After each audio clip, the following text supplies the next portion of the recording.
السلام علیکم ورحمۃ اللہ وبرکاتہ۔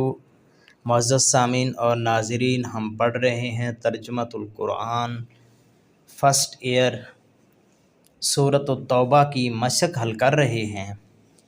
کثیر الانتخابی سوالات ہیں۔ پہلا سوال ہے سورۃ التوبہ کی آیات کی تعداد ہے؟ تو درست جواب ہے 129۔ جو الف میں ہے 75 تو یہ سورۃ الانفال کی آیات ہیں، 200 ہے تو یہ سورۃ آل عمران کی آیات ہیں، اور 286 جو ہے تو یہ سورۃ البقرہ کی آیات ہیں۔ دوسرا سوال ہے سورۃ التوبہ کا دوسرا نام ہے؟ تو درست جواب ہے سورۃ البراءہ۔ یہ سورۃ التوبہ کا دوسرا نام ہے۔ وجہ تسمیہ ظاہر ہے چونکہ اس میں مشرکین اور منافقین سے برات کا اعلان کیا گیا ہے، اس لیے سورت کا نام سورۃ البراءہ رکھا گیا ہے۔ اور سورۃ التوبہ اس لیے ہے کہ چند صحابہ کرام رضی اللہ تعالی عنہم کی توبہ کی قبولیت کا ذکر ہوا ہے، اس لیے سورۃ التوبہ نام رکھا گیا ہے۔ تیسرا سوال ہے غزوہ تبوک میں مسلمانوں کا مقابلہ تھا؟ تو درست جواب ہے عیسائیوں سے۔ مشرکین سے نہیں تھا، نہ یہودیوں سے تھا، نہ ہی منافقین سے تھا، عیسائیوں سے مقابلہ تھا، جس کی جنگ کی نوبت نہیں آئی۔ چوتھا سوال ہے جس سورت کے شروع میں بسم اللہ نہیں ہے؟ تو درست جواب ہے سورۃ التوبہ۔ پانچواں سوال ہے سورۃ التوبہ نازل ہوئی؟ تو درست جواب ہے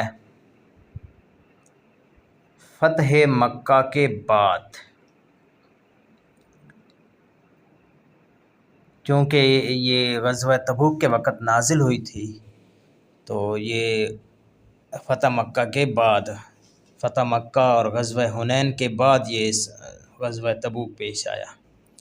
چھٹا سوال ہے غزوہ تبوک میں مسلمانوں کا ہدف تھا؟ درست جواب ہے رومیوں کا لشکر۔ ساتواں سوال ہے مسجد کی تعمیر اور نگرانی کے لیے شرط ہے؟ درست جواب ہے ایمان کامل۔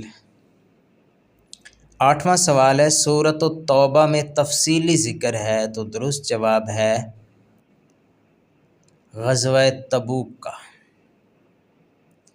نواں سوال ہے سورۃ التوبہ میں ذکر ہے؟ درست جواب ہے غار ثور کا، کہ نبی کریم صلی اللہ علیہ وسلم اور سیدنا ابوبکر صدیق رضی اللہ تعالیٰ عنہ نے وہاں 3 دن قیام کیا۔ آیت مبارکہ میں الفاظ ہیں ثانی اثنین اذ ہما فی الغار، تو غار سے مراد غار ثور ہے۔ 10واں سوال سورۃ التوبہ میں سازشیں بے نقاب کی گئی ہیں؟ تو منافقین کی، جو مسلمانوں کے اندر رہ کر بھی سازشیں کرتے تھے۔ یہ تھے کثیر الانتخابی سوالات۔ اگلے لیکچر کے ساتھ حاضر ہوں گے۔ اللہ حافظ۔